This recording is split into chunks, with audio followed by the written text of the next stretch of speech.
എല്ലാവർക്കും നമസ്കാരം. ഇന്ന് ഞാൻ വളരെ ഇമ്പോർട്ടന്റ് ആയിട്ടുള്ള ഒരു സബ്ജക്റ്റിനെ കുറിച്ചാണ് ഇന്ന് സംസാരിക്കുവാനായിട്ട് ആഗ്രഹിക്കുന്നത്. അതായത് നമ്മൾക്കറിയാം പല വിഷയങ്ങളും നമ്മൾ പോലും അറിയാതെ നമ്മളുടെ ജീവിതത്തിൽ ഇങ്ങനെ വന്നുകൊണ്ടിരിക്കുകയാണ്. എന്നിട്ട് നമ്മൾ അതെന്താണെന്ന് തിരിച്ചറിയാതെ നമ്മൾ അതിനോട് അങ്ങ് കോംപ്രമൈസ് ചെയ്യുകയാണ്. എന്ന് വെച്ചാൽ നമ്മൾക്കത് ആസ് യൂഷ്വൽ എന്നൊരു മനോഭാവത്തോടെ, വിഷയങ്ങൾ വലുതാണ്, എന്നാൽ ആസ് യൂഷ്വൽ മനോഭാവത്തോടെ നമ്മൾ അതിനെ കൈകാര്യം ചെയ്ത് വിടുകയാണ്. അല്ലെങ്കിൽ നമ്മൾ അതിന് വേണ്ടത്ര പ്രാധാന്യം കൊടുക്കാതെ നമ്മൾ അതിനെ ഇഗ്നോർ ചെയ്ത് അതിന്റെ ഭവിഷ്യത്തുകൾ അനുഭവിച്ച് അങ്ങ് മുൻപോട്ട് പോവുകയാണ്. അപ്പോൾ ഇന്ന് നമ്മൾ അനുഭവിക്കുന്ന പല വിഷയങ്ങൾക്കും പുറകിൽ ഈ ഒരൊറ്റ കാരണമാണ് എന്നുള്ളൊരു യാഥാർത്ഥ്യം നമ്മൾ തിരിച്ചറിയണം. അപ്പോൾ അതിനെക്കുറിച്ചാണ് ഞാൻ ഇന്ന് സംസാരിക്കുവാനായിട്ട് ആഗ്രഹിക്കുന്നത്. ഇനി ഞാൻ ഇൻട്രൊഡക്ഷൻ ആയിട്ട് ഒരു കാര്യം കൂടെ പറയട്ടെ. ഞാൻ കഴിഞ്ഞ ദിവസം വചനമൊക്കെ പറഞ്ഞപ്പോൾ ഞാൻ പറഞ്ഞു, വചനം റിപ്പീറ്റഡ് ആയിട്ട് പറഞ്ഞ് പ്രാർത്ഥിക്കണമെന്ന് പറഞ്ഞു. അപ്പോൾ ഒരു സഹോദരി വന്നിട്ട് അതിന്റെ അടിയിൽ കമന്റ് എഴുതി. അപ്പോൾ ആ പുള്ളിക്കാരത്തി എഴുതിയിരിക്കുന്നത് എങ്ങനെയാണ്, ദൈവത്തിന് നമ്മളെ അറിയാലോ, പിന്നെ എന്തിനാ വചനം ഇങ്ങനെ റിപ്പീറ്റഡ് ആയിട്ട് പറയുന്നു, ഒരു പ്രാവശ്യം അങ്ങ് പറഞ്ഞാൽ പോരെ എന്നിങ്ങനെ പറയുന്നു കേട്ടു. അപ്പോൾ ഞാൻ നിങ്ങളോട് പറയാം, അതെന്തുകൊണ്ടാണ് അങ്ങനെ റിപ്പീറ്റഡ് ആയിട്ട് പറയണമെന്ന് പറയുന്നതെന്ന് അറിയാവോ? അത് നമ്മൾ പ്രാക്ടീസ് ചെയ്യുമ്പോഴേ നമ്മൾക്കത് മനസ്സിലാകത്തുള്ളൂ, അല്ലെ? ഇപ്പോൾ എന്റെ ഒരു അനുഭവം പറയുകയാണെങ്കിൽ, ഞാൻ ആദ്യം തൊട്ട് നന്നായിട്ട് പ്രാർത്ഥിക്കുന്ന ഒരു വ്യക്തിയായിരുന്നു. പക്ഷേ ഞാൻ ഒരിക്കലും ഈ വചനം പറഞ്ഞ് പ്രാർത്ഥിക്കുന്ന ഒരു സ്വഭാവമൊന്നും എനിക്കുണ്ടായിരുന്നില്ല.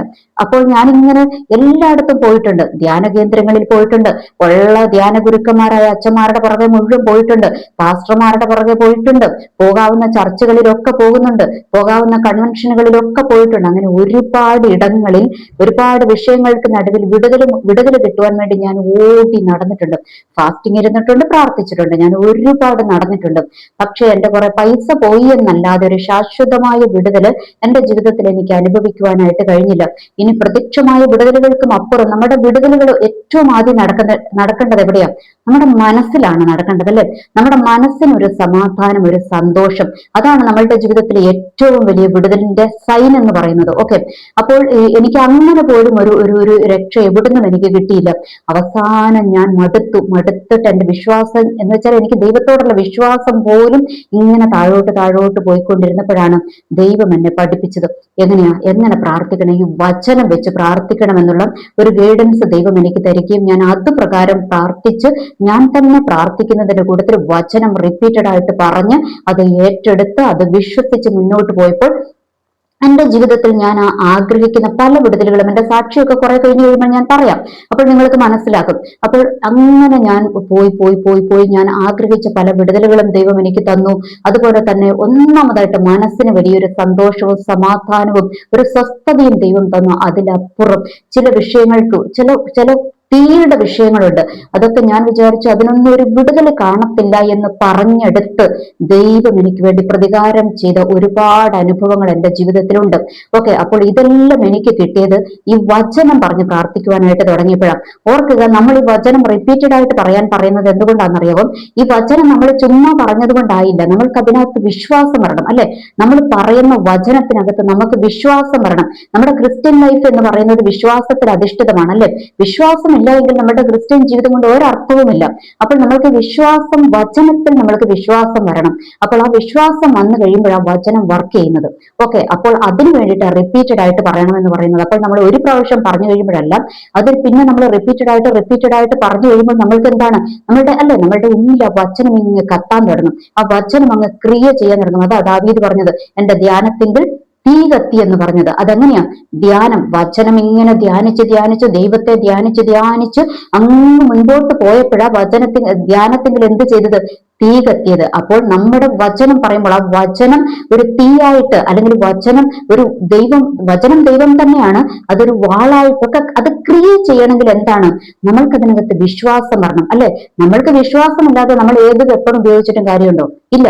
അപ്പോൾ നമ്മൾക്ക് വിശ്വാസം വരാൻ വേണ്ടിയിട്ടാണ് ഇത് റിപ്പീറ്റഡ് ആയിട്ട് പറയണമെന്ന് പറയുന്നത്. അപ്പോൾ നമ്മൾ ഒരു പ്രാവശ്യം പറയുമ്പോൾ നമ്മൾ ഒരുപാട് നിങ്ങൾ ചെയ്ത് നോക്കിക്കേ, ഒന്ന് എക്സ്പീരിയൻസ് ചെയ്ത് നോക്കിക്കേ.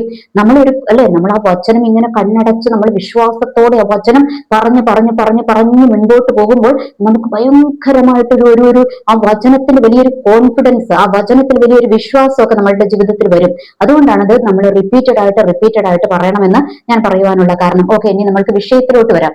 ഈ വിഷയം എന്ന് പറയുന്നത് ഈ നമ്മൾ അറിയാതെ തന്നെ നമ്മളെ പിന്തുടരുന്ന ചില പാരമ്പര്യ ശാപങ്ങൾ, അല്ലെങ്കിൽ പാരമ്പര്യത്തിന്റെ ശക്തികൾ, അല്ലെങ്കിൽ ചില പാരമ്പര്യത്തിന്റെ വാക്കുകൾ, മറ്റുള്ളവരുടെ വാക്കുകൾ, ഇതൊക്കെ നമ്മൾ അറിയാതെ നമ്മളെ ഇങ്ങനെ പിന്തുടരുന്നുണ്ടാകും.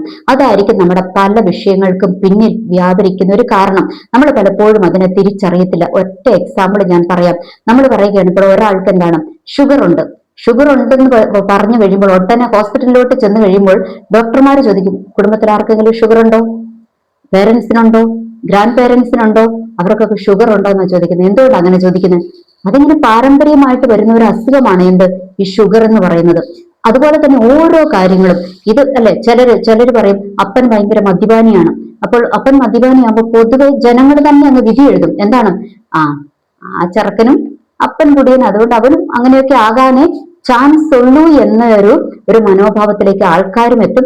അത് അവർ പറഞ്ഞ് ആൾക്കാർ പറയുന്നത് കേട്ട് കേട്ട് കേട്ട് ഈ നന്നാകണമെന്ന് വിചാരിക്കുന്ന മകന് പോലും നന്നാകണമെന്ന് തോന്നിയില്ല. അവൻ വിചാരിക്കും, ഓ എന്റെ അപ്പനോ കുടിയനാ, നാട്ടുകാരും ഇങ്ങനെ പറയുന്നു, എന്നാ പിന്നെ ഞാൻ അങ്ങനെ തന്നെ ആകാമെന്ന് അങ്ങനെ പറഞ്ഞു പോകുന്നവരും ഉണ്ടാകും. എല്ലാവരുമല്ല, അങ്ങനെ പറഞ്ഞു പോകുന്നവരും ഉണ്ടാകും. ഇതുപോലെ പല കാര്യങ്ങളും. അപ്പോൾ നിങ്ങൾ പറയും അതൊക്കെ സത്യമല്ലേ, പാരമ്പര്യം ഇങ്ങനെ തുടരും, രോഗങ്ങളൊക്കെ വരുന്നത് സത്യമല്ലേ എന്ന് നിങ്ങൾ വിചാരിക്കും. ഞാനൊരു കാര്യം ചോദിക്കട്ടെ, നമ്മൾ ആരാ? നമ്മൾ ജീവനുള്ള ഒരു ദൈവത്തെ ആരാധിക്കുന്ന മക്കളാ നമ്മള്. ഈ പാരമ്പര്യം നമ്മളെ പിന്തുടരേണ്ടതാണോ? അല്ല. ഈ പാരമ്പര്യം നമ്മളെ പിന്തുടരാനാണെങ്കിൽ നമ്മൾ എന്തിനാ ദൈവത്തെ ആരാധിക്കുന്നത്? അതിന്റെ ആവശ്യമുണ്ടോ? ആ വിധിക്ക് അങ്ങ് കീഴടങ്ങി അങ്ങ് പോയാ പോരെ? അല്ലല്ലല്ല. യേശുക്രിസ്തു കാൽവരി ക്രൂശിൽ എന്താ ചെയ്ത്? നമുക്ക് വിരോധമായിരുന്ന കയ്യെഴുത്തുകളെ മായ്ച്ചു കളഞ്ഞു. നമ്മൾക്ക് വിരോധമായി നിന്നിരുന്ന വിധികളെ വെട്ടിമാറ്റിക്കളഞ്ഞു. ദൈവം വേറെ വിധികൾ, അനുഗ്രഹത്തിന്റെ വിധികൾ നമ്മൾക്ക് വേണ്ടി എഴുതി. അതാ കാൽവരി ക്രൂശിൽ നടന്നത്. ആ ദൈവത്തെയാണ് നമ്മൾ ആരാധിക്കുന്നത്. ആ അനുഗ്രഹം നമ്മളുടെ ജീവിതത്തിൽ വരണം.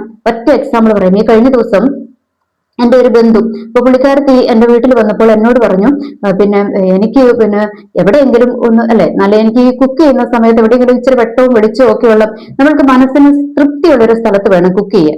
ഓക്കെ, അപ്പോൾ ഞാനിങ്ങനെ എനിക്കിഷ്ടമുള്ള ഒരു പ്ലേസ് തെരഞ്ഞെടുത്ത് ഞാൻ അവിടെ ഇങ്ങനെ കുക്ക് ചെയ്യുക. അപ്പൊ കുക്ക് ചെയ്തുകൊണ്ട് ഭക്ഷണം പാകം ചെയ്യുന്നു.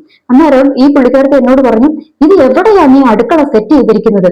ഇത് ഇവിടെയല്ല, ഇത് വേറൊരു സ്ഥലം പറഞ്ഞു. എന്ന് വെച്ചാൽ നമ്മുടെ ഈസ്റ്റ് വെസ്റ്റ് നോർത്ത് ഒക്കെ ഉണ്ടല്ലോ, അത് ഞാൻ പറയുന്നില്ല, എവിടെയാണെന്ന് ഞാൻ പറയുന്നില്ല. അപ്പൊ നിങ്ങളും ഇനി അവിടെയല്ല എന്റെ അടുക്കള ഇരിക്കുന്നത്, ഇനി അതുകൊണ്ടാണ് ഈ വിഷയം എന്ന് നിങ്ങൾക്ക് തോന്നും. അതുകൊണ്ട് എന്റെ വാഗുകൊണ്ട് ഞാൻ അത് ഏത് സൈഡാണെന്ന് ഞാൻ പറയുന്നില്ല. ഓക്കെ, അപ്പോൾ ഇവര് പറഞ്ഞു ഞാൻ വെച്ചതിന്റെ നേരെ ഓപ്പോസിറ്റ് സൈഡാണ് കിച്ചൺ ഇരിക്കേണ്ടത്, ഇനി ഇത് കിച്ചൺ നേരെ ഇരിക്കുന്നത്, വേറെ ഓപ്പോസിറ്റ് സൈഡിലായിരിക്കുന്നത്, അപ്പൊ കുടുംബം തകർന്നു പോകുമെന്ന് പറഞ്ഞു. അപ്പോൾ ഞാൻ പുള്ളിക്കാരത്തോട് പറഞ്ഞു, അങ്ങനെയുണ്ടോ, എന്നാ പിന്നെ എന്റെ കിച്ചൺ ഞാൻ ഇവിടുന്ന് മാറ്റുന്നില്ലെന്ന് പറഞ്ഞു. അതെന്താ നീ അങ്ങനെ പറഞ്ഞു? അപ്പൊ ഞാൻ പറഞ്ഞു, ഞാൻ ആരാധിക്കുന്ന ദൈവം ഇങ്ങനത്തെ ഇതിനകത്തൊന്നും വിശ്വസിക്കാൻ എന്നെ പഠിപ്പിച്ചിട്ടില്ലെന്ന് പറഞ്ഞു. എന്ന് വെച്ചാൽ ലോകത്തിന്റെ ഈ ഇങ്ങനത്തെ ഉള്ള ഓരോരോ എന്താ പറയുക, ജാതകം നോക്കുക, അത് നോക്കുക, ഇത് നോക്കുക, പിന്നെ എന്താ പറയുക മൂലസ്ഥാനം നോക്കുക, അത് നോക്കുക, ഇത് നോക്കുക, അങ്ങനത്തെ നോക്കിയാണ് ഒരു ക്രിസ്ത്യാനി ജീവിക്കേണ്ടത്. അല്ല, ക്രിസ്ത്യാനിയുടെ ജീവിതം നമ്മൾ അങ്ങനെയാണ് പോകുന്നതെങ്കിൽ അതുപോലെയൊക്കെ തന്നെയായിരിക്കും നമ്മളുടെ ജീവിതത്തിൽ സംഭവിക്കുവാനായിട്ട് പോകുന്നത്. എന്നാൽ നമ്മൾ അതിനെ മൈൻഡ് ചെയ്യാതെ നമ്മളെ വിളിച്ച ദൈവത്തെ നോക്കിയാണ് നമ്മൾ മുൻപോട്ട് പോകുന്നതെങ്കിൽ എന്ത് സംഭവിക്കുമെന്നറിയാമോ? ഇതൊന്നും നമ്മളെ ഏക്കത്തില്ല കേട്ടോ. നമ്മൾക്കിതൊന്നും വരത്തുമില്ല, ഒന്നും സംഭവിക്കത്തുമില്ല. ഇപ്പൊ ഞാൻ കിച്ചൺ അവിടെ ഉണ്ടാക്കിയത് കൊണ്ട്, കിച്ചൺ അവിടെ ഞാൻ പാകം ചെയ്യുന്നത് കൊണ്ട് എന്റെ ജീവിതത്തിൽ ഒരു കുഴപ്പവും സംഭവിച്ചിട്ടില്ല. സാധാരണ വരുന്ന വിഷയങ്ങളല്ലാതെ ഒന്നും എക്സ്ട്രാ ഒന്നും സംഭവിച്ചിട്ടില്ല. ഓക്കെ, അപ്പോൾ ഞാൻ പറഞ്ഞു വരുന്നത് ചില പാരമ്പര്യങ്ങൾ, നമ്മൾ അറിയാതെ നമ്മളെ പിന്തുടരുന്ന ചില പാരമ്പര്യങ്ങളുണ്ട്. അതിനെ ഇന്ന് നമ്മൾ പൊളിച്ചെഴുതണം. എന്ന് വെച്ചാൽ നമ്മൾ അതിന്റെ മുൻപിൽ കീഴടങ്ങുവാനുള്ളവരല്ല. അതിന് കുറച്ച് എക്സാമ്പിളുകൾ ഞാൻ നിങ്ങൾക്കൊന്ന് ജസ്റ്റ് പറഞ്ഞു തരാം. നിങ്ങളൊന്ന് എന്താ പറയുക, ഇത് നിങ്ങൾ സൂക്ഷ്മതയോടെ നിങ്ങളുടെ ജീവിതത്തിലോട്ട് നിങ്ങളൊന്ന് തിരിഞ്ഞു നോക്കണം. ഇങ്ങനെ എന്തെങ്കിലും വിഷയങ്ങളുണ്ടെങ്കിൽ ഇന്ന് തൊട്ട് പ്രാർത്ഥിച്ച് തുടങ്ങിക്കണം. വചനമൊക്കെ ഞാൻ പറഞ്ഞു തരാം. ഓക്കെ, അപ്പോൾ ഒന്നാമത്തെ വിഷയം എന്ന് പറയുന്നത് ആരാധനയിൽ പിന്തുടരുന്ന ചില ശക്തികൾ. എന്ന് വെച്ചാൽ ഞാൻ പറഞ്ഞത്, ഇപ്പോൾ ചിലർ ഹിന്ദു പാരമ്പര്യത്തിൽ നിന്നോ അല്ലെങ്കിൽ മുസ്ലിം പാരമ്പര്യത്തിൽ നിന്നോ ഒക്കെ ഇങ്ങനെ ക്രിസ്ത്യൻസിലോട്ട് വരുന്നവരുണ്ട്. അപ്പോൾ ഇങ്ങനെ വന്നു കഴിയുമ്പോൾ എന്താണ് നമ്മുടെ ദൈവത്തെ നമ്മൾക്ക് ആരാധിക്കണമെങ്കിൽ ഒരു പിതാവിന്, ഒരു വലിയ ദൈവത്തിന് നമ്മൾ കൊടുക്കേണ്ട മഹത്വം അതിന്റെ മഹത്വത്തോടെ നമ്മൾ കൊടുക്കണം. അല്ലാതെ നമ്മൾ പണ്ട് അതിനകത്ത് ചെയ്തുകൊണ്ടിരുന്ന കാര്യങ്ങൾ തന്നെ ഇതിനകത്തോട്ട് കൊണ്ടുവന്ന് പറിച്ചു വെച്ച് നമ്മൾ ചെയ്യേണ്ട കാര്യമില്ല. അങ്ങനെ ചെയ്തു കഴിയുമ്പോൾ എന്താണെന്ന് അറിയാവോ? അപ്പോൾ നമ്മൾക്കറിയാം, ഈ നമ്മൾ ആരാധിക്കുന്ന ഓരോന്നിനും ഓരോരോ ഇതുണ്ടല്ലേ, ഓരോ ഇതുണ്ട്. അപ്പം ഇതെന്ത് ചെയ്യും? നമ്മളെ അങ്ങോട്ട് തന്നെ വലിക്കും. എന്താണ്, നമ്മൾ അത് വിടുന്നില്ല. എന്ന് വെച്ചാൽ നമ്മൾ വിട്ടിട്ട് പോകുന്നതിനെ നമ്മൾ വിടുന്നില്ല. നമ്മൾ വീണ്ടും അതിനെ തന്നെ ഇങ്ങനെ മുറുക്കെ പിടിച്ചുകൊണ്ടിരിക്കുക. അപ്പോൾ എന്താണ്, നമ്മൾക്ക് വന്നിരിക്കുന്ന ആ ഒരു സ്ഥലത്തെ അനുഗ്രഹം നമ്മൾക്ക് പ്രാപിക്കുവാനായിട്ട് കഴിയത്തില്ല. എന്ന് വെച്ചാൽ ആരാധനയിൽ നമ്മളെ പിന്തുടരുന്ന ചില ഒരു പാരമ്പര്യങ്ങൾ അത് നമ്മൾ പൊളിച്ചെഴുതണം, അത് നമ്മൾ വിടണം. എന്ന് വെച്ചാൽ നമ്മൾ ദൈവത്തെ ആരാധിക്കണം, വചനം വായിക്കണം, പ്രാർത്ഥിക്കണം. ആ ഒരു രീതിയിൽ വേണം നമ്മൾ മുൻപോട്ട് പോകുവാനായിട്ട്. അല്ലെങ്കിൽ നമ്മൾ അതിനകത്ത് ചെയ്തതുപോലെയുള്ള കാര്യങ്ങളല്ല നമ്മൾ ചെയ്യേണ്ടത് കേട്ടോ. ഓക്കെ, അത് ഞാൻ അത്രയും ഞാൻ എക്സ്പ്ലെയിൻ ചെയ്ത് പറയുന്നുള്ളൂ. ഓക്കെ, ബാക്കി നിങ്ങൾക്ക് ഊഹിച്ചെടുക്കാം. നിങ്ങൾ അതുപോലെ തന്നെ ഫോളോ ചെയ്ത് മുൻപോട്ട് പോവുക. ഇനി അടുത്തത് പാരമ്പര്യ രോഗങ്ങൾ. ചില ഇപ്പൊ ഞാൻ പറഞ്ഞു ഷുഗർ, അതുപോലെ തന്നെ പാരമ്പര്യ രോഗങ്ങൾ. പിന്നെ ഹേർട്ടിന് കംപ്ലൈന്റ് ഉണ്ട്. ഉണ്ടോ, എന്തെങ്കിലും ഒരു ഹേർട്ടിന് ഒരു പ്രോബ്ലം ഒരു വ്യക്തിക്ക് വരുവാണെങ്കിൽ ഉടനെ ചോദിക്കും, പുള്ളിയുടെ അമ്മയ്ക്ക് അല്ലെങ്കിൽ പുള്ളിക്കാരത്തിന്റെ അമ്മയ്ക്ക് അപ്പനൊക്കെ ഈ വിഷയമുണ്ട്. ഉണ്ടായിക്കോട്ടെന്നേ, അത് എനിക്ക് വേണ്ട, എനിക്കത് വേണ്ട, ആ പാരമ്പര്യ രോഗം എനിക്ക് വേണ്ടെന്ന് ഞാൻ തീരുമാനിച്ചു കഴിഞ്ഞാൽ അതെനിക്ക് വരത്തില്ല. ഇനി വന്നിട്ടുണ്ടെങ്കിൽ അത് എന്നെ വിട്ടുപോകണം. അതിനുവേണ്ടി ഞാൻ എന്ത് ചെയ്യണം? ഞാൻ പ്രാർത്ഥിക്കണം. അത് ഞാൻ പറഞ്ഞു തരാം. ഓക്കെ, ഇങ്ങനെ പാരമ്പര്യ രോഗങ്ങൾ, അതുപോലെ തന്നെ പാരമ്പര്യ സ്വഭാവങ്ങൾ. ഞാൻ പറഞ്ഞ മദ്യപാനം, പിന്നെ മുൻകോപം. എന്ന് വെച്ചാൽ നമ്മൾ പറയല്ലേ, ചില മക്കളോട് പറയും, എന്റെ അപ്പനും അമ്മയ്ക്ക് ഭയങ്കര കോപമാണ്, അതാന്ന് ഈ ചെറുക്കനും ഇങ്ങനെ കോപം, അല്ലെങ്കിൽ ഈ പെണ്ണിന് ഇതുപോലെ കോപം, അതാന്ന് പറയും. വേണ്ടെന്നേ, പാരമ്പര്യ സ്വഭാവം നമ്മൾക്ക് വേണ്ട. നമ്മൾ ദൈവത്തെ ആരാധിക്കുന്ന പുതു സൃഷ്ടികളാ. അപ്പോൾ നമ്മൾക്ക് എന്ത് വേണ്ട? പാരമ്പര്യ സ്വഭാവം, പാരമ്പര്യ രോഗങ്ങൾ, പാരമ്പര്യ ആരാധനകളൊന്നും നമ്മൾക്ക് വേണ്ട. നമ്മൾക്ക് വേണ്ടുന്നത് എന്താണ്? നമ്മളുടെ ദൈവം നമ്മളെ വിളിച്ചിരിക്കുന്ന ആ ഒരു തന്നിരിക്കുന്ന പുതിയ ജീവിതം, അതിനനുസരിച്ചാണ് നമ്മൾക്ക് മുൻപോട്ട് പോകേണ്ടത്. ഓക്കെ, ഇനി അടുത്തത് ആയുസ്സെത്താതെയുള്ള മരണം. അല്ലെ, ചിലരുടെ കുടുംബത്തിലോട്ട് നമ്മൾ പറയും, ചിലരുടെ കുടുംബത്തിൽ അങ്ങനെയാ അല്ലെ, അപ്പന് എന്താ പറയുക ഒരു 40 വയസ്സിൽ മരിച്ചു, അതിന്റെ മകനും 40 വയസ്സ് അല്ലെങ്കിൽ 42 വയസ്സിൽ, അതിന്റെ കൊച്ചുമകനും വേണ്ട 40-42 വയസ്സിൽ. ഇതൊക്കെ എന്താണെന്ന് അറിയാം, ഒരു പാരമ്പര്യമായി കടന്നു വരുന്ന ഒരു ഒരു ഒരു ഒരു ഒരു അല്ലെ ഒരു ദുഷഗുണങ്ങളാണ്. നമ്മൾ അതിന് കീഴടങ്ങുമല്ല ചെയ്യേണ്ടത്. ഒന്ന് സംഭവിച്ചു, രണ്ട് സംഭവിച്ചു, അങ്ങനെയൊന്നും സംഭവിക്കുന്നതിന് മുന്നേ പ്രാർത്ഥിച്ചു തുടങ്ങിക്കോണം. അതിനാ ഞാനിപ്പോ പറയുന്നത്. എന്നാൽ ഇങ്ങനെ അങ്ങനത്തെ അനുഭവങ്ങളിലൂടെ കടന്നുപോയ ആരെങ്കിലും ഉണ്ടെങ്കിൽ ഇന്ന് തൊട്ട് പ്രാർത്ഥിച്ചു തുടങ്ങിക്കോണം. നമ്മൾ അതിന് കീഴടങ്ങാൻ തീരുമാനിച്ചു കഴിഞ്ഞാൽ അത് നമ്മളെ കൊണ്ടേ പോകത്തുള്ളൂ. ഇല്ലില്ലില്ല, ദീർഘായുസ് ഒരു ദൈവഭക്തനും ദൈവം തന്നിരിക്കുന്ന അനുഗ്രഹമാണ്. ദീർഘായുസ് നീ ചോദിക്കണം. ഞാൻ പറഞ്ഞു, മുന്നിലത്തെ ഒരു വീഡിയോയിൽ പറഞ്ഞു, നാവിന്റെ അധികാരവും വാക്കുകളുടെ പവറും. നമ്മൾ ചോദിക്കണം, നമ്മൾക്ക് എത്ര ആയുസ് വേണം, നമ്മൾ ദൈവത്തോട് ചോദിക്കണം. ദൈവമേ, ദീർഘായുസ് എനിക്ക് തരണമെന്ന് പറഞ്ഞ് നമ്മൾ പ്രാർത്ഥിക്കണം. ആ ദീർഘായുസ് എത്താതെ മരിക്കാൻ പാടില്ല. ഞാൻ മരിക്കരുത്, എന്റെ കുടുംബത്തിലുള്ളവർ മരിക്കരുത്, എന്റെ തലമുറകൾ മരിക്കരുത്, എന്റെ പേരൻസ് മരിക്കരുത്. നമ്മൾ പ്രാർത്ഥിക്കണം. പ്രാർത്ഥിച്ചാൽ വിടുതലില്ലാത്ത ഒരു വിഷയവുമില്ല. അപ്പൊ നമ്മൾ പ്രാർത്ഥിക്കണം. അത് അകാല മരണങ്ങൾ, അത് നമ്മുടെ കുടുംബത്തിൽ ഉണ്ടാകാൻ പാടില്ല. ചില ആക്സിഡന്റ് ഡെത്തുകൾ എന്ന് വെച്ചാൽ അതിന്റെ അപ്പനും ആക്സിഡന്റ് ആയിട്ടാ മരിച്ചത്, അതിന്റെ അമ്മയും ആക്സിഡന്റ് ആയിട്ടാ മരിച്ചത്, ആ പെണ്ണും പകുതി വഴിക്ക് പോയി, അല്ലെങ്കിൽ ആ ചെറുക്കനും പകുതി വഴിക്ക് പോയി. ഇങ്ങനെയുള്ള കാര്യങ്ങളൊക്കെ നടക്കുന്നു എന്ന് കണ്ടു കഴിയുമ്പോൾ മുട്ടുകുത്തിക്കണം. സംഭവിക്കുന്നതിന് മുൻപേ, ഇത് കേട്ട് കഴിയുമ്പോൾ നിങ്ങൾ സംഭവിക്കുന്നതിന് മുൻപേ മുട്ടുകുത്തിക്കണം. ഇനി ഇതിനു മുൻപേ കഴിഞ്ഞു പോയത് നമുക്കൊന്നും ചെയ്യാൻ പറ്റത്തില്ല. എന്നാൽ ഇനി സംഭവിക്കാതിരിക്കാൻ നമ്മൾ എന്ത് ചെയ്യണം? മുട്ടുകുത്തി ദൈവസന്നിധിയിൽ പ്രാർത്ഥിക്കണം. ഇതൊക്കെ വിടുതലുള്ള വിഷയങ്ങൾ. അതുകൊണ്ടാണ് ഞാൻ പറയുന്നത്. ഞാൻ ചുമ്മാ പറയുന്നതൊന്നും അല്ല. ഞാൻ ദൈവത്തോട് പ്രാർത്ഥിച്ചിട്ടാണ് ഞാൻ ഓരോ വീഡിയോ ചെയ്യുന്നത്. അല്ലാതെ എനിക്ക് യൂട്യൂബ് ചാനലിൽ റീച്ച് ഉണ്ടാക്കി ഇതിന് വേറെ നല്ല വഴികൾ വേറെ ഉണ്ട്. ഒരു 2 റീലൊക്കെ എടുത്ത് ഞാൻ നന്നായിട്ട് ഡാൻസ് ഒക്കെ കളിക്കുന്ന ആളാണ്. എവിടെയെങ്കിലുമൊക്കെ പോയി നല്ല ഡാൻസ് ഒക്കെ കളിച്ച് ഒരു റീലൊക്കെ ഇട്ട് എനിക്ക് ഇതിലും വ്യൂസ് ഉണ്ടാകും. ഞാൻ അതിനു വേണ്ടിയിട്ടല്ല. എന്റെ ലക്ഷ്യം എന്ന് പറയുന്നത്, എന്നെ പോലെ വിടുതലില്ലാത്ത ഒരുപാട് പേരുണ്ട്. ഒരുപാട് പേര് അലയുന്നുണ്ട്. വിടുതലില്ലാതെ ഞാൻ അലഞ്ഞ സമയങ്ങളുണ്ടായിരുന്നു. അതുപോലെ ഒരുപാട് പേര് ഇന്ന് ബുദ്ധിമുട്ടുന്നുണ്ട്. അവർക്കൊരു വിടുതൽ ഉണ്ടാകണം എന്ന് ആത്മാർത്ഥമായി ആഗ്രഹിക്കുന്നത് കൊണ്ട് തന്നെ എനിക്ക് വേറെ എനിക്ക് ഓപ്ഷൻസ് എന്റെ മുൻപിലില്ല. ഇതേ ഉള്ളൂ എന്റെ മുൻപിൽ ഓപ്ഷൻസ്. എന്ന് വെച്ചാൽ നിങ്ങളുമായിട്ട് എനിക്കൊന്ന് ഷെയർ ചെയ്യുവാൻ. അപ്പോൾ അതുകൊണ്ടാണ് ഞാൻ ഇത് ഇമ്പോർട്ടന്റ് ആയിട്ട് തന്നെ എടുത്തിരിക്കുന്നത്. ഇത് ദൈവം എന്നെ ഏൽപ്പിച്ചതാണ്. അതുകൊണ്ട് തന്നെയാണ് ഞാൻ ഈ യൂട്യൂബ് തെരഞ്ഞെടുക്കുകയും അതുകൊണ്ട് ദൈവം എന്നെ ഏൽപ്പിച്ചത് ഞാൻ ചുമ്മാ ആസ്യൂഷ്വലായിട്ട് പറഞ്ഞു പോവുകയല്ല. ഞാൻ പ്രാർത്ഥിച്ചിട്ട് തന്നെയാണ് ഞാൻ സംസാരിക്കുന്നത് കേട്ടോ. അതുകൊണ്ട് നിങ്ങൾ പ്രാർത്ഥിക്കണം. വിടുതലില്ലാത്ത വിഷയമൊന്നും ദൈവം എന്നെ കൊണ്ട് പറയിപ്പിക്കരുത്. എനിക്കത് നല്ല ഉറപ്പുള്ള കാര്യമാണ്. അതുകൊണ്ട് നമ്മൾ എന്ത് ചെയ്യണം? ഇത് നമ്മൾ ഏറ്റെടുക്കണം. ഓക്കെ, ആയുസ്സെത്താതെയുള്ള മരണം അത് ഉണ്ടാകരുത്. നമ്മൾ പ്രാർത്ഥിക്കണം. അത് എന്ന് വെച്ചാൽ ചിലരുണ്ടാകും, എന്താ പറയുക, ഇത് പോകുന്നു, എന്തെന്നാ പ്രഗ്നന്റ് ആകുന്നു, അത് ചാവിള്ളിയായി പോകുന്നു. എന്ന് വെച്ചാൽ എന്താണ്? അബോർട്ട് ചെയ്തു പോകുന്നു, അബോർഷനായി പോകുന്നു. 1 പ്രാവശ്യം 2 പ്രാവശ്യം 3 പ്രാവശ്യം അങ്ങനെ അബോർഷനായി പോകുന്നു. അങ്ങനെയുള്ള കാര്യങ്ങളൊക്കെ വരുന്നവർ പ്രാർത്ഥിക്കണം. പിന്നെ ചെറിയ കുഞ്ഞുങ്ങൾ ഉണ്ടായ പാടെ അവർ മരണത്തിന് കീഴടങ്ങുന്നു. അതൊക്കെ നമ്മൾ പ്രാർത്ഥിക്കണം. അകാല മരണങ്ങൾ നമ്മുടെ കുടുംബത്തിൽ, നമ്മുടെ രക്തബന്ധങ്ങളുടെ ഇടയിൽ, നമ്മുടെ ചാർച്ചക്കാരുടെ ഇടയിൽ ഉണ്ടാകരുത്. നമ്മൾ പ്രാർത്ഥിക്കണം, ശക്തമായി പ്രാർത്ഥിക്കണം. ഓക്കെ, ഇനി അടുത്തത് ഡിവോഴ്സ് എന്താണ്? അതിന്റെ അപ്പനും അമ്മയും ഡിവോഴ്സായി, വേണ്ട മകളും ഡിവോഴ്സായി. സത്യമാണ്. ഇങ്ങനത്തെ പാരമ്പര്യങ്ങൾ പിന്തുടരും. ആ ഒരു ശക്തി, അതിന്റെയൊക്കെ പിന്നിൽ ഒരു പൈശാചിക ശക്തികളുണ്ട്. അത് പിന്തുടരും, അത് പുറകോട്ട് വലിക്കും. ഇത്രയും മതി. നിന്റെ അപ്പനെ അമ്മേനെ ഡിവോഴ്സിന്റെ ഒക്കെ പിന്നിൽ വ്യാപരിക്കുന്നത് എന്താണ്? അയോഗ്യ മരണത്തിന് പിന്നിൽ വ്യാപരിക്കുന്നത് എന്താണ്? ഇതിന്റെയൊക്കെ പിന്നിൽ വ്യാപരിക്കുന്ന ഒരു പൈശാചിക ശക്തിയുണ്ട്. അതെന്ത് ചെയ്യും? അത് അടുത്ത തലമുറയെ പിന്തുടരാൻ ഇങ്ങനെ പുറകെ കളിച്ചുകൊണ്ട് വരും. അപ്പോൾ അതിന് തടയിടേണ്ടത് നമ്മളുടെ ഉത്തരവാദിത്തമാണ്. അതുകൊണ്ട് ഡിവോഴ്സ്, അപ്പോൾ എന്താണ്? അപ്പനും അമ്മയും ഡിവോഴ്സായി, അതുകൊണ്ട് മകളും ഡിവോഴ്സ് ആകണം പാടില്ല. മകള് ഡിവോഴ്സ് ആകണ്ട, അല്ലെങ്കിൽ മകൻ ഡിവോഴ്സ് ആകണ്ട. അത് സംഭവിച്ചത് സംഭവിച്ചു. പക്ഷെ എന്റെ ജീവിതത്തിൽ അത് സംഭവിക്കണ്ട. നിങ്ങൾ പ്രാർത്ഥിച്ചോണം, പേരൻസ് പ്രാർത്ഥിച്ചോണം, എല്ലാവരും പ്രാർത്ഥിക്കണം. ഈ ഒരു വിഷയം പ്രാർത്ഥിക്കണം. ഡിവോഴ്സ് ഉണ്ടാകരുത്. എന്തിനാ? ഡിവോഴ്സ് ആകാനല്ല ദൈവം രണ്ട് വ്യക്തികളെ തമ്മിൽ യോജിപ്പിച്ചിരിക്കുന്നത്. ഡിവോഴ്സ് ആകരുത്, പ്രാർത്ഥിക്കണം. ഓക്കെ, ഇനി അടുത്തത് രക്ഷപ്പെടാത്ത അവസ്ഥ എന്ന് വെച്ചാൽ കടഭാരം. ഈ കടഭാരം ഇങ്ങനെ പാരമ്പര്യമായിട്ട് കടഭാരം, അപ്പനപ്പകുമാരുണ്ടാക്കി വെച്ച കടം അതിങ്ങനെ തലമുറകൾ ചുമക്കുക. ചിലരിങ്ങനെ ചുമക്കുക. ഒരുപാട് പേര് എഴുതിയിട്ടുണ്ട്. കടഭാരമൊക്കെ ഞാൻ വീഡിയോ ചെയ്തിട്ടുണ്ട്. നിങ്ങൾ അതൊക്കെ കേട്ട് നിങ്ങൾ പ്രാർത്ഥിക്കണം കേട്ടോ. കടഭാരത്തിൽ ഇങ്ങനെ കുടുങ്ങിക്കിടക്കുക. ഒരുപാട് പേര് കുടുങ്ങിക്കിടക്കുക. ഇത് മുഴുവൻ വരുന്നത് പകുതിയും എവിടുന്നാ വരുന്നത്? പാരമ്പര്യമായിട്ട് അപ്പനുണ്ടാക്കി വെക്കും. മകൻ അതിനുവേണ്ടി കഷ്ടപ്പെടും, അല്ലെങ്കിൽ മകള് കഷ്ടപ്പെടും, പിന്നെ അവരുടെ തലമുറ കഷ്ടപ്പെടും. തലമുറയ്ക്ക് അനുഭവിക്കേണ്ട നന്മകൾ ലഭിക്കാൻ പറ്റുന്നില്ല. ഈ കടം വീട്ടുക, അധ്വാനിച്ച പൈസ മുഴുവൻ കടം വീട്ടാനായിട്ട് എടുക്കുന്നത്. നല്ല ഭക്ഷണം കഴിക്കാൻ പറ്റുന്നില്ല, നല്ല വസ്ത്രം ഇടാൻ പറ്റുന്നില്ല, എവിടെയും പോകാൻ പറ്റുന്നില്ല. ഒരു കുടുംബക്കാരുടെ അടുത്തൊരു ഫംഗ്ഷൻ ഉണ്ടായാൽ അതിന് പോകാൻ പറ്റുന്നില്ല. കാരണം കടഭാരത്തിന്റെ ഒരു കൂനയ്ക്കകത്താ ജീവിക്കുന്നത്. അങ്ങനെ ജീവിക്കാനല്ല നമ്മളെ വിളിച്ചത് ദൈവം. അപ്പൊ ഇതൊക്കെ നമ്മൾ പ്രാർത്ഥിക്കണം. എന്ന് വെച്ചാൽ നമ്മളായിട്ട് വരുത്തി വെച്ചതല്ല, പാരമ്പര്യമായിട്ട് വരുക. അതിനെ പൊളിക്കണം, പ്രാർത്ഥിക്കണം, ശക്തമായി പ്രാർത്ഥിക്കണം. ഓക്കെ, ഇനി അപ്പൊ ഇതുപോലെയുള്ള കുറെ വിഷയങ്ങളുണ്ട്. പാരമ്പര്യ സ്വഭാവം, പാരമ്പര്യ രോഗങ്ങൾ, കുട്ടികളില്ലാത്ത അവസ്ഥ. ചിലർക്ക് പിള്ളേരില്ല.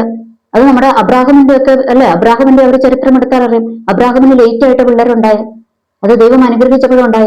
അത് കഴിഞ്ഞ് അബ്രാഹമിന്റെ മകനായ ഇസഹാക്കിന്റെ ചരിത്രത്തിലോട്ട് വന്നു കഴിയുമ്പോഴും അങ്ങനെ തന്നെയാ. കുട്ടികൾ ഉണ്ടായില്ല, പുള്ളി പ്രാർത്ഥിച്ചു, ദൈവം കുഞ്ഞിനെ കൊടുത്തു. മനസ്സിലായില്ല? ഇപ്പൊ യാക്കോബിന്റെ ഭാര്യമാര്, ഇസഹാക്കിന്റെ മക്കളായ യാക്കോബിന്റെ ഭാര്യമാരിൽ ഒരുത്തിക്ക് കുട്ടികൾ ഉണ്ടാകുന്നുണ്ടായിരുന്നില്ല. യഹോവയെ അടച്ചത്. പക്ഷെ പ്രാർത്ഥിച്ചു കഴിഞ്ഞപ്പോ ദൈവം അത് തുറന്നു. അതാ ഒരു ചരിത്രത്തിലാ. എന്നാൽ ഇവിടെ അങ്ങനെയല്ല. പുതിയ നിയമത്തിലോട്ട് വന്നു കഴിയുമ്പോൾ ദൈവം നമ്മളുടെ നന്മകളെ അടയ്ക്കത്തില്ല. അത് ദൈവം പഠിപ്പിക്കാൻ വേണ്ടിയോ പഴയ നിയമത്തിൽ. പക്ഷെ പുതിയ നിയമത്തിലോട്ട് അങ്ങനെയല്ല. പിശാച് അതിന്റെ പിന്നിൽ വ്യാപരിക്കുന്നത്. അല്ലെങ്കിൽ നമ്മുടെ ചിലപ്പോൾ നമ്മുടെ എന്താ പറയുക പ്രശ്നങ്ങളായിരിക്കും. അതൊക്കെ ഞാൻ പിന്നീട് തുടർന്ന ഒരു സബ്ജക്റ്റ് ആണ്, അതിനെക്കുറിച്ച് ഞാൻ പറയാം. ഓക്കെ, അപ്പോൾ നമ്മൾ എന്ത് ചെയ്യണം? ഇതൊക്കെ നമ്മൾ പ്രാർത്ഥിക്കണം. ദൈവം അറിയാതെ പിശാച് എന്റെ ജീവിതത്തിൽ കൊണ്ടുവരുന്നത് ഒന്നും പാരമ്പര്യമായിട്ടൊന്നും എന്നിലോട്ട് കിടക്കാൻ പാടില്ല, എന്റെ തലമുറകളിലോട്ട് കിടക്കാൻ പാടില്ല. പാരമ്പര്യ സ്വഭാവം നമുക്ക് വേണ്ട, പാരമ്പര്യ സ്വഭാവം തലമുറകൾക്ക് വേണ്ട. അല്ലെ, നമ്മൾക്ക് എന്താ വേണ്ടത്? നമ്മുടെ യേശു ക്രിസ്തുവിന്റെ ആ ഒരു ശാന്ത സ്വഭാവം, അത് മതി. അല്ലെ, അതൊക്കെ നമ്മൾ പ്രാർത്ഥിച്ചോണം. അപ്പോൾ ഈ വിഷയങ്ങളൊക്കെ എന്ത് ചെയ്യണം? നന്നായി പ്രാർത്ഥിച്ചണം. എന്ന് വെച്ചാൽ കുടുംബപരമായിട്ട് എന്തെങ്കിലുമൊക്കെ പിന്തുടരുന്നു എന്ന് തോന്നിക്കഴിയുമ്പോൾ നിങ്ങൾ മുട്ടുമടക്കിയിരുന്ന് പ്രാർത്ഥിച്ചു കേട്ടോ. നിങ്ങൾ ദൈവസന്നിധിയിൽ തീർച്ചയായിട്ടും ഈ വിഷയത്തെക്കുറിച്ച് പ്രാർത്ഥിക്കണം. അതിന്റെ പിന്നിൽ ഒരു ദുരാത്മ മണ്ഡലം പ്രവർത്തിക്കുന്നുണ്ട്, അത് തകർന്നു മാറണം, പ്രാർത്ഥിക്കണം. ഓക്കെ, അപ്പോൾ എന്താ പറയുക, നമ്മൾക്കറിയാം യേശുക്രിസ്തു എന്താ? യേശുക്രിസ്തു കാൽവരി ക്രൂശില് നമ്മളുടെ ശാപങ്ങൾക്ക് വേണ്ടി ശാപമായി തീർന്നു. അല്ലെ, ചില ശാപങ്ങളാണ് ഇത് പിന്തുടരുന്നത്. അല്ലെ, ഒരു ശാപം പോലെ ഇങ്ങനെ പിന്തുടരുക. കാരണവന്മാർ തൊട്ടേ ഇങ്ങനെ പിന്തുടർന്നുകൊണ്ടിരിക്കുക. അപ്പോൾ യേശുക്രിസ്തു അതിനെല്ലാം പൊളിച്ചു കളഞ്ഞു. എവിടെ പൊളിച്ചു കളഞ്ഞു? കാൽവരി ക്രൂശിൽ. എന്താ പൊളിച്ചു കളഞ്ഞ? യേശുക്രിസ്തു നമ്മുടെ ശാപങ്ങൾക്ക് വേണ്ടിയിട്ടാണ് ശാപമായി തീർന്നത്. അത് നമ്മൾ വിശ്വസിക്കണം. അത് നമ്മൾ വാഗൊണ്ട് ഏറ്റു പറയണം കേട്ടോ. അത് നമ്മൾ ഏറ്റു പറഞ്ഞിട്ട് മുൻപോട്ട് പോവുക. ഇനി അടുത്തത് ഞാൻ വചനം പറഞ്ഞുതരാം. പുറപ്പാട് പുസ്തകം 14 അധ്യായം അതിന്റെ 13 to 14. നമ്മൾക്കറിയാം അല്ലെ, 430 വർഷം ഇസ്രായേൽ മക്കളെ ഈജിപ്തിന്റെ അല്ലെങ്കിൽ മിസ്രൈമിന്റെ അടിമത്തത്തിൽ അവരെ ഇട്ടു. അടിമത്തത്തിൽ ഇട്ടിട്ട് അവരെ മോശയുടെ നേതൃത്വത്തിൽ ദൈവം കൊണ്ടുവന്നു. അല്ലെ, ദൈവം അവരെ പുറപ്പെടുവിച്ച് കൊണ്ടുവന്നപ്പോഴും ആര് വരുവോ പുറകെ? ഫറവോന് സൈന്യം പുറകെ വരുവോ? എന്തിനാ? ഇവരെ വീണ്ടും പിടിച്ചുകൊണ്ട് പോകാൻ പോയിട്ട് വരുക. അപ്പോൾ അവിടെ നടന്ന വിടുതലായത് കേട്ടോ. അവിടെ നടന്ന വിടുതല. അപ്പോൾ ആ വചനമാണിത്. നിങ്ങൾ പ്രാർത്ഥിക്കണം. ഈ വചനം ഏതാ? പുറപ്പാട് 14 13 to 14 വചനം. ഓക്കെ, 14 അധ്യായം അതിന്റെ 13 14 വചനം. നിങ്ങൾ ഇന്ന് കണ്ടിട്ടുള്ള മിസ്രൈമിനെ ഇനി ഒരു നാളും കാണുകയില്ല, യഹോവ നിങ്ങൾക്ക് വേണ്ടി യുദ്ധം ചെയ്യും. ഇത് പറഞ്ഞോണം. ഈ പാരമ്പര്യത്തിന്റെ ഇതൊക്കെ കടന്നു വരുമ്പോൾ നമ്മൾക്ക് എന്തെങ്കിലും ചെയ്യാൻ പറ്റുമോ? ഒന്നും ചെയ്യാൻ പറ്റത്തില്ല. ആരാ അതിനെ തകർക്കണ്ടേ? നമ്മുടെ കർത്താവ് അതിനെ തകർക്കണം. അല്ലെ, ദൈവം അവിടെ തകർത്തത്. ആ മിസ്രൈമ ശക്തികളെ ആരാ തകർത്ത്? ദൈവം തകർത്ത് കളഞ്ഞു. അവനെ ചെങ്കടലിൽ മുക്കിക്കളഞ്ഞു. അല്ലെ, അപ്പോൾ അതുപോലെ ദൈവം നമ്മൾക്ക് വേണ്ടി എന്ത് ചെയ്യും? യുദ്ധം ചെയ്യും. അപ്പോൾ നമ്മൾ ഈ വചനം റിപ്പീറ്റഡ് ആയിട്ട് വിശ്വാസത്തോടെ പറയണം. ദൈവം നമ്മൾക്ക് വേണ്ടി യുദ്ധം ചെയ്യുക തന്നെ ചെയ്യും. ഈ വചനം പറയുക. ഇനി അത് POC ബൈബിളിലും സെയിം അങ്ങനെ തന്നെയാണ്. ഇന്ന് കണ്ട ഈജിപ്തുകാരെ ഇനിമേൽ നിങ്ങൾ കാണുകയില്ല, കർത്താവ് നിങ്ങൾക്ക് വേണ്ടി യുദ്ധം ചെയ്തുകൊള്ളും. ഓക്കെ, അപ്പോൾ ഈ വചനം വെച്ച് നമ്മൾ പ്രാർത്ഥിച്ചണം. ഇനിയുണ്ട് ഒരുപാട് വചനങ്ങൾ വേറെയുണ്ട്, അതൊക്കെ നമ്മൾ എടുത്തെടുത്ത് തേടി കണ്ടുപിടിച്ച് പ്രാർത്ഥിക്കണം. ഞാൻ ജസ്റ്റ് ഓരോരോ വചനങ്ങൾ പറഞ്ഞു പോവുകയാണ് കേട്ടോ. അപ്പോൾ നമ്മൾ ഈ വചനം ഒക്കെ വെച്ച് നമ്മൾ എന്ത് ചെയ്യണം? റിപ്പീറ്റഡ് ആയിട്ട് പ്രാർത്ഥിക്കണം, ശക്തമായിട്ട് പറയണം. കർത്താവ് എനിക്ക് വേണ്ടി യുദ്ധം ചെയ്യും, കർത്താവ് എനിക്ക് വേണ്ടി യുദ്ധം ചെയ്യും പറയണം. ഇന്ന് കണ്ടിട്ടുള്ള മിസ്രൈമിനെ ഇനി ഒരു നാൾ കാണുകയില്ല, അല്ലെങ്കിൽ ഇന്ന് കണ്ടിട്ടുള്ള ഈജിപ്ഷ്യനെ ഇനി കാണുകയില്ല എന്ന് നമ്മൾ പറയണം. പറഞ്ഞ് ശക്തിയോടെ നമ്മൾ പറഞ്ഞ് പ്രാർത്ഥിച്ച് ആരാധിച്ച് അതിൽ നിന്ന് നമ്മൾ വിടുതൽ ഏറ്റെടുക്കണം. ഓക്കെ, അപ്പോൾ ഇത് നിങ്ങൾക്ക് മനസ്സിലായി എന്ന് വിശ്വസിക്കുന്നു. ഇത് നിങ്ങൾ നിസ്സാരമായി തള്ളിക്കളയരുത്. ഒരുപാട് കുടുംബങ്ങളുടെ വിഷയമാണിത്. പാരമ്പര്യമായിട്ട് പിന്തുടരുക, നമ്മൾ അതിനെ അങ്ങ് അക്സെപ്റ്റ് ചെയ്യുക. അതെല്ലാ കുടുംബത്തിലും നടക്കുന്നത് അല്ലല്ലല്ലല്ല, എല്ലാ കുടുംബത്തിലും നടക്കുന്നില്ല. ഇനി എല്ലാ കുടുംബത്തിലും നടക്കുന്നത് എന്റെ കുടുംബത്തിൽ വേണ്ടെന്നേ. എന്റെ കുടുംബത്തിൽ എന്ത് സംഭവിക്കണമെന്ന് തീരുമാനിക്കാനുള്ള അധികാരം ദൈവം എനിക്ക് തന്നിട്ടുണ്ട്. അതെങ്ങനെയാ ഞാൻ ചെയ്യേണ്ടത്? ഞാൻ ദൈവത്തിൽ വിശ്വസിക്കണം. ആ ദൈവത്തിൽ ഞാൻ വിശ്വസിക്കണം, പ്രാർത്ഥിക്കണം, വചനം വിശ്വാസത്തോടെ ഏറ്റുപറയണം. അവിടെ എനിക്ക് വിടുതലാണെന്ന് നമ്മൾ അങ്ങ് ഉറച്ച് വിശ്വസിച്ചിട്ട് ഈ വചനം പറഞ്ഞ് നമ്മൾ പ്രാർത്ഥിക്കണം. പലപ്പോഴും അങ്ങനെയാണ്. ഒത്തിരി പേരുടെ വിഷയങ്ങളുണ്ട്, ജോലി ഇല്ലാതിരിക്കുന്ന അവസ്ഥ. ഒത്തിരി പേര് പഠിച്ചിട്ട് ഒത്തിരി പേരുടെ വിഷയങ്ങളുണ്ട്. അതൊക്കെ ഞാൻ പിന്നീട് വേറെ വീഡിയോ ചെയ്യാം. എന്നാലും ഞാൻ പറയാം, പഠിച്ചിട്ട് ജോലി കിട്ടുന്നില്ല, അല്ലെങ്കിൽ എക്സാം നന്നായി പഠിച്ചു ജോലി കിട്ടുന്നില്ല, വിവാഹ തടസ്സം, പല തടസ്സങ്ങൾ. ഇനി മക്കളുടെ കല്യാണങ്ങൾ നടക്കുന്നുണ്ടെങ്കിൽ എല്ലാം കടമെടുത്തുള്ള ഒരു പരിപാടിയേ ഉള്ളൂ. വിവാഹത്തിന് കടമെടുത്തുള്ള പരിപാടികൾ, അതൊക്കെ നമ്മൾ സൂക്ഷിക്കേണ്ട കാര്യങ്ങളാണ്. എന്ന് വെച്ചാൽ കടമെടുത്ത് നമ്മൾ മക്കളെ പഠിപ്പിച്ചു കഴിഞ്ഞു, അവർക്ക് നല്ല ജോലിയാക്കി കൊടുത്തു, ഇനി വേണ്ടാത്ത കടഭാരം എടുത്ത് ആർഭാട കല്യാണം നടത്തേണ്ട കാര്യമൊന്നുമില്ല, അല്ലെ? അതൊക്കെ നമ്മൾ ബുദ്ധിപൂർവ്വം ചിന്തിക്കേണ്ട കാര്യങ്ങളും കൂടിയാണ്. ഓക്കെ, അപ്പോൾ നമ്മൾ ഈ വിഷയങ്ങളെല്ലാം വെച്ച് നമ്മൾ പ്രാർത്ഥിച്ച് ജയമെടുക്കുക. പ്രാർത്ഥനയിൽ മാത്രമേ നമ്മൾക്ക് ജയമുള്ളൂ. വചനത്തിന്റെ മുൻപിലാണ് നമ്മൾക്ക് ജയമുള്ളത്. ഓക്കെ, എനിവേ എല്ലാവർക്കും നല്ലൊരു ദിവസം ആശംസിക്കുന്നു. നന്ദി, നമസ്കാരം.